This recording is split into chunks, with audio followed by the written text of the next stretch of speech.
By the way mga kababayan, so magko-comment lang tayo mga kabayan ha. Bigyan ito natin ng reaction. So by the way mga kabayan, so akin lang hinihiling, kung hindi pa ka nag-subscribe sa akin, bago itong patuloy, hihilingin ko lang sa inyo ang iyong support na mga kabayan bilang sa suporta mo na sa akin.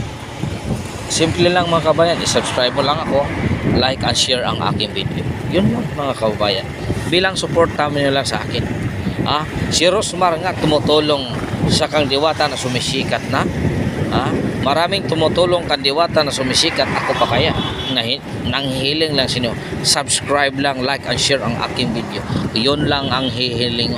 Si Aro naman mga kababayan, hindi rin ninyo gagawin yan, na hindi naman ako humihiling ng anong-ano mga kababayan.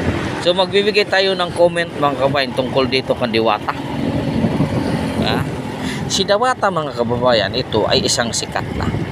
Dati itong binugbog, ngayon bumabangon, nakipagsapalan sa business negosyo, at ngayon umasinso. Kilalang si Diwata sa kanyang vlog. Kilala na siya.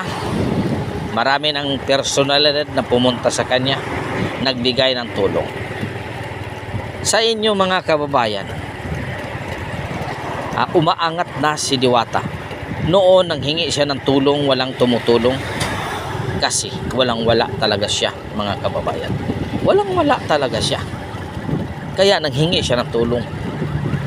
Walang taong umiimik. Walang mga personalidad na lumalapit sa kanya. Ngayon, sumisikat na si Diwata.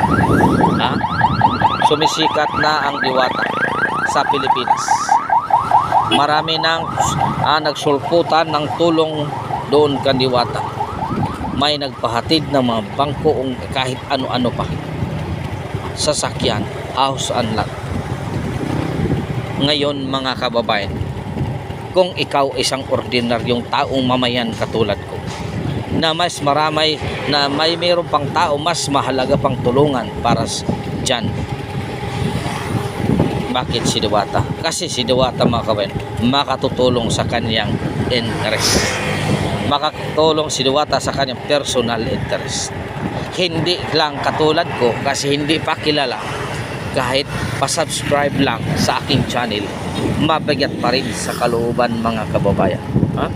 Mabigat pa rin talaga sa kalooban ang pag-subscribe sa aking channel. Tingnan mo mga kababayan, araw-araw nandito ako sa under the heat of the sun, nakipagsapalaran sa 40 degrees Celsius, pero kahit subscribe, mabigat pa rin sa kalooban. Mga kababayan, ganito na ba lang tayo? Aanhin pa ang damo kung wala ng kabayo mga kababayan. Aanhin pa ang damo kung wala ng kabayo. Ganon talaga tayong mga Pilipino mga kababayan. Ganyan talaga ang realidad ng ating pagkatao, ng ating Pilipino. Tumutulong tayo kapag ang isang tao wala na. Kapag ang isang tao umaangat na, buhos lahat ng tulong. Umaangat na siya mga kababayan. Dapat maghanap tayo ng tao na paaangatin pa natin. Yun ang ating mission sa ating buhay. So mga kababayan, maraming salamat sa aking kunting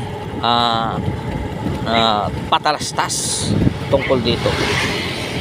So okay lang mga kababayan, balang araw aangat at aangat rin tayo. So maraming salamat. God is good all the time. All the time God is good. Pitching your kaninyong tanan mga kababayan. So makaahon rin tayo mga kababayan. May awa rin ang Panginoon. Maraming salamat sa inyo mga kababayan.